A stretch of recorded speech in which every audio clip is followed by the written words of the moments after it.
एक चमकती हुई रोशनी की वजह से पिएट्रो उठता है। वो अपने शरीर से धूल छाड़ता है और आसपास रेगिस्तान को देखता है।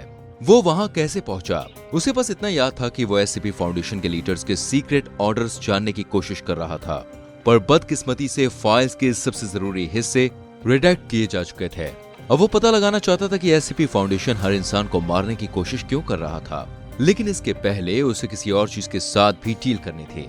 क्या हुआ? पिएट्रो ने SCP-5000 के डिस्प्ले में अपने वाइटल्स को देखते हुए ये बोला। वो अभी भी उस एक्सक्लूजनरी सूट में कैद है, जिसकी वजह से ह्यूमन सेंसर्स उसे डिटेक्ट नहीं कर पा रहे हैं। वो डेट चेक करता है और चौंक जाता है। 3 महीने, मैं 3 महीने से यहाँ हूँ। वो खड़े होकर उस रेगिस्तान को देखता है। सूट के अंदर की स्क्रीन इंडिकेट करती है कि 3 महीने पहले साइड 19 से बाहर निकलने के बाद वो आधी कंट्री ट्रेवल कर चुका था। पिएट्रो अपने हाथ को देखता है। वो एक ब्लैक लेदर ब्रीफकेस पकड़ा हुआ था। ये कहां से आया? वो सोचने लगा। पिएट्रो को कोई आइडिया नहीं है कि ब्रीफकेस के अंदर क्या है, लेकिन उसे ये पता है कि ये चीजें राउंड नहीं है। वो इससे छुटकारा पाना चाहता है। वो ब्रीफकेस को खुद से दूर करने की कोशिश करता है, लेकिन उसका हाथ उसे और टाइटली पकड़ने लगता है। फिर वो एकदम से बहुत ही काम महसूस करने लगता है। उसे अंदर से एक फीलिंग महसूस होती है। उसे लगने लगता है कि उसकी लाइफ का मिशन है कि वो इस ब्रीफकेस को SCP-579 को डिलीवर कर दे। उसके लिए इससे ज्यादा जरूरी और कुछ भी नहीं था। पिएट्रो विल्सन एक गहरी सांस लेता है। उसे अभी भी ये पता लगाना था कि SCP फाउंडेशन पूरी ह्यूमैनिटी को क्यों खत्म करना चाहता है, लेकिन जब तक वो SCP-579 को ब्रीफकेस नहीं दे देता, तब तक उसे इंतजार करना पड़ेगा। पिएट्रो को SCP-579 की एग्जैक्ट लोकेशन भी नहीं पता है, लेकिन उसे एक डायरेक्शन में पुल महसूस होता है, तो वो उस तरफ चलने लगता है। पिएट्रो SCP-5000 सूट में स्टोर्ड फाउंडेशन डेटाबेस में इंफॉर्मेशन ढूंढना है। SCP-579 से रिलेटेड सारी जानकारी हटा दी गई थी। केवल एक ही जानकारी यूजफुल थी कि ये साइट 62C में मौजूद एक केटर लेवल SCP है। कम से कम पिएट्रो के पास एक डेस्टिनेशन तो थी। वो बिना किसी लिविंग चीज को देखे कई दिनों तक ट्रेवल करता रहा, लेकिन उसे हजारों लाशें जरूर दिखे। वो उन्हें इग्नोर करने की कोशिश कर रहा था, लेकिन जब वो किसी घर के अंदर कुछ सप्लाईज ढूंढ रहा था, तो उसकी नजर हाल ही में मरे हुए लड़के पर पड़ी। वो 8 साल से ज्यादा उम्र का नहीं था। पिएट्रो ने सोचा ये बच्चा कितना छोटा है। वो उसकी बॉडी को दफनाने की कोशिश करता है। जैसे ही उसने अपने हाथों से उसकी बॉडी को छुआ, उस लड़के की स्किन मूव करने लगी, जैसे उसकी स्किन के नीचे कई छोटे छोटे जीव चल रहे हों। फिर एक छेद से कई सारे वॉर्म्स बाहर निकलने लगे। ये सब वॉर्म्स उस लड़के के शरीर से गिरने लगे। पिएट्रो वहां से भागने लगा। उसने सोचा, मैं इसे नहीं दफनाऊंगा। वो वॉर्म्स उसके ख्यालों में आने लगे थे। फिर वो उस छोटे बच्चे की बॉडी से थोड़ा दूर चला गया। पिएट्रो साइट 62C की तरफ बढ़ता रहा। उसे और लाशें मिली, पर उसने उन पर ज्यादा ध्यान नहीं दिया। सूट की वजह से पिएट्रो को रेस्ट करने की कोई जरूरत नहीं थी। वो एक छोटे टाउन में एंटर करता है, जो दिखने में एकदम वैसा था जैसे पुराने वेस्टर्न मूवीज में दिखाया जाता है। पिएट्रो एक लोकल सलून की सीढ़ियों पर बैठकर आराम करने लगा। वो उस ब्रीफकेस को देखता है। वो उसे खोलकर देखना भी नहीं चाहता था, बस वो किसी तरह से SCP-579 तक पहुंचना चाहता था। पिएट्रो उस काले ब्रीफकेस को अपनी गोद में रख लेता है। वो उसे देखता है, लेदर पर हाथ फेरता है और अपने अंगूठे से उसके लॉक को प्रेस करता है। वो सिल्वर लॉक खुल जाता है। पिएट्रो ब्रीफकेस खोलता है और एक ब्राइट लाइट चमकती है। जब वो फिर से उठता है तो वो साइट 62C के काफी करीब पहुंच चुका होता है। उसे वार्मथ महसूस हो रही होती है। वो उस ब्रीफकेस को फिर से देखता है, लेकिन अब वो बंद हो चुका है। वाओ, ये चीज तो मेरे पर्सनल के बटन की तरह है, पिएट्रो ने ऐसा सोचा। वो ब्रीफकेस को पकड़ता है, लॉक खोलता है, फिर से ब्राइट लाइट देखता है। जब उसकी आंखें खुलती है तो वो फिर से अपनी पिछली पोजीशन से मीलों आगे आ चुका होता है। पिएट्रो कभी चलता रहता है, कभी ब्रीफकेस के मैजिक को यूज करता है। अब वो जल्दी जल्दी प्रोग्रेस कर रहा है। जब वो एक घने जंगल से गुजर रहा होता है तो वो देखता है कि भेड़ियों का एक झुंड किसी SCP एजेंट की बॉडी को खा रहा होता है। SCP-5000 सूट की वजह से भेड़िए पिएट्रो को तो नहीं देख सकते थे। उसने एजेंट की बॉडी के बगल में पड़े हुए लैपटॉप को उठाया और जंगल में और आगे बढ़कर उसे बूट किया। वो SCP फाउंडेशन के हॉरर्स को भूला नहीं था। वो जानना चाहता था कि पिछले कुछ महीनों से दुनिया में क्या चल रहा था। उसे जो पता चलता है वो अच्छा नहीं था। SCP फाउंडेशन ने येलोस्टोन को इरप्ट करके SCP-2000 को डिस्ट्रॉय कर दिया था। पिएट्रो को नहीं पता था कि दुनिया खत्म हो जाने के केस में इसके अंदर पूरी ह्यूमन सोसाइटी को रीबिल्ड करने का फेल सेफ था। कुछ ही समय बाद एरप्शन का धुआं और ऐश सूरज की रोशनी को ब्लॉक करने वाले थे। फाउंडेशन ने SCP-2241 से रिफ्यूजी कैंप्स में भी कुछ गंदी चीजें करवाने के प्लान्स बनाए रखे थे। फाउंडेशन जरूर इसे भूरे बाल वाले लड़के को मैनिपुलेट कर रहा था। उसकी वजह से सारे रिफ्यूजीज एक दूसरे को ही अटैक करने लगे थे। आखिर में एंट्री में लिखा हुआ था उस लड़के को ग्लोबल ऑकल्ट कोलिशन में भेजा जा रहा था ताकि वो कुछ और खतरों को खत्म कर सके। ह्यूमैनिटी को खत्म करने के लिए फाउंडेशन ने दुनिया भर में कई SCPs को रिहा कर दिया था। टेम्परल अनोमलीज को यूज करके वो पूरी दुनिया में क्रिसमस वाला टाइम ले आए हैं ताकि SCP-4666 जो बच्चों के घरों में जाता है वो तबाही मचा सके। पिएट्रो से और नहीं देखा जा रहा है। उसने लैपटॉप बंद करके फेंक दिया और फिर से ब्रीफ केस खोला। वो जब उठता है तो कुछ ही दूरी पर ग्लोबल ऑकल्ट कोलिशन के सोल्जर्स कैंप फायर के आसपास बैठे होते हैं। उसे लगा शायद उन लोगों को पता होगा कि SCP फाउंडेशन पूरी दुनिया को क्यों खत्म करना चाह रहा है। उसने खुद को उनके सामने विजिबल कर देना थोड़ा रिस्की समझा, पर वो फिर भी आग के पास ही जाकर बैठ गया। सोल्जर्स कुछ कहानियां शेयर कर रहे थे।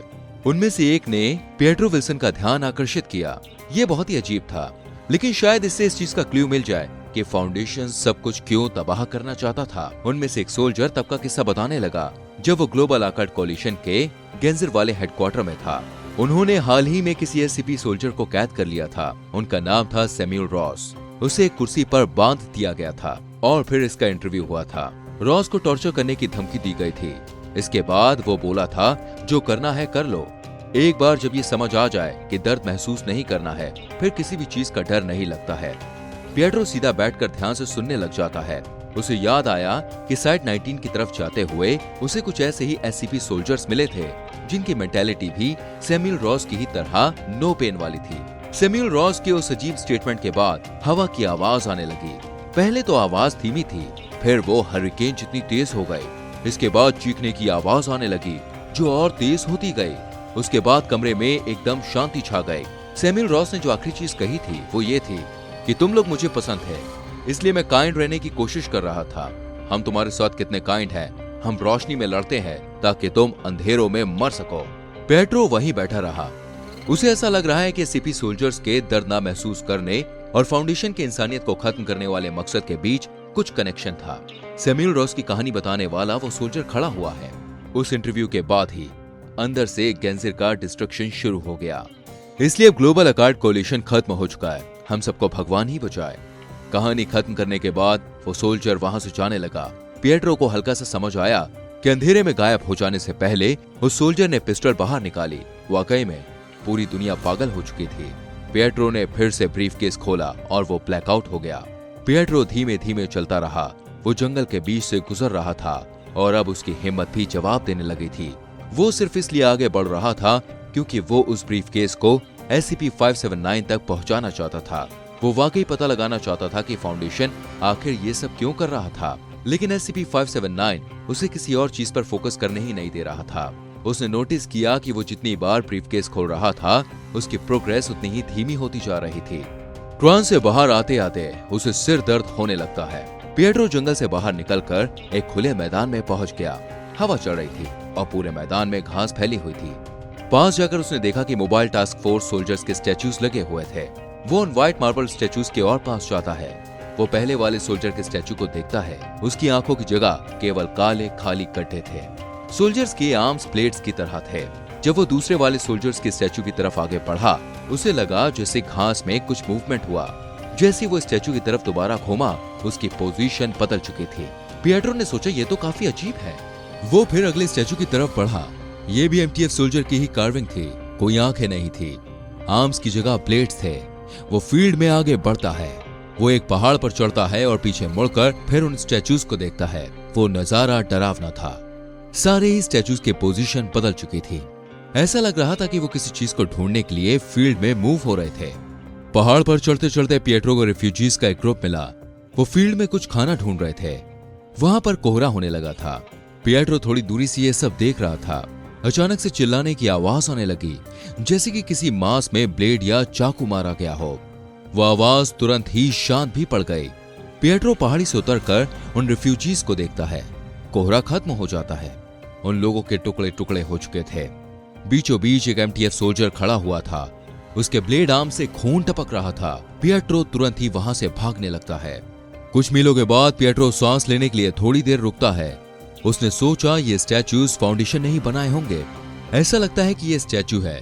लेकिन जैसे ही इनसे नजरें हटाओ, ये किलर स्पीड से मूव करने लग जाते हैं। सूट पहनने के बाद मेरी आईसाइट इन्हें रोक सकती है, लेकिन ये मुझे देख नहीं सकते। पिएट्रो विल्सन एक बार फिर से ब्रीफ केस खोलता है। उसे नहीं पता होता कि ये आखिरी बार होने वाला है। इस पर वो साइट 62C के काफी करीब पहुंच जाता है। उसे अपनी डेस्टिनेशन की तरफ एक अलग सा खिंचाव महसूस हो रहा था। वो एक सुनसान सड़क पर चलता है और उसके एंड की ओर 62C का गेट था। वहां कोई भी गार्ड्स या सिक्योरिटी नहीं थी। ऐसा लग रहा था कि साइट काफी टाइम से खाली है। गेट खुला हुआ था। साइट 62C में SCP-579 पिएट्रो विल्सन का इंतजार कर रहा था। पिएट्रो विल्सन साइट 62C की तरफ जाने वाले उस डार्क हॉलवे में एंटर करता है। दीवारों से कुछ टपक रहा था। उसे लगा पाइप से पानी लीक हो रहा है, लेकिन उसमें से कुछ मेटेलिक स्मेल आ रही थी और वो काफी रेड से था। तो ये पानी तो नहीं हो सकता था। उसे उलझन होने लगी। वो सांस नहीं ले पा रहा था। SCP-5000 सूट भी उसे काम नहीं रख पा रहा था। वो पीछे मुड़कर साइट 62 से बाहर की तरफ भागने लगता है। वो एंट्री से थोड़ी दूरी पर रुकता है और उसे उल्टी हो जाती है। पिछले कई महीनों की यादें उसे सफोकेट करने लगती हैं और वो बहुत रोने लगता है। लेकिन उसे एक इनविजिबल फोर्स कंट्रोल करने लगती है और वहां से जाने नहीं देती। पिएट्रो को ऐसा लग रहा था कि उसकी पीठ पर किसी ने गन लगा दी हो। उसे नहीं पता था कि उसे कौन मजबूर कर रहा था कि वो अंदर जाकर ब्रीफ केस दे दे। ये क्या उसकी खुद की मर्जी थी या SCP-579 का असर था? उसे खुद नहीं पता था। लेकिन वो फिर से साइट 62C के अंदर जाने से खुद को रोक नहीं पा रहा था। उसे नहीं पता था कि SCP-579 कैसा दिखता था, लेकिन पिएट्रो को ऐसा महसूस हो रहा था कि वो SCP उसे देख रहा है। वो स्टेयर्स के नीचे पहुंचता है और उस डार्क हॉलवे से नीचे उतरने लगता है। पावर पहले से ही ऑफ हो चुकी थी और साइट 62C के अंदर जो थोड़ी बहुत लाइट थी वो SCP-5000 सूट के हेलमेट से आ रही थी।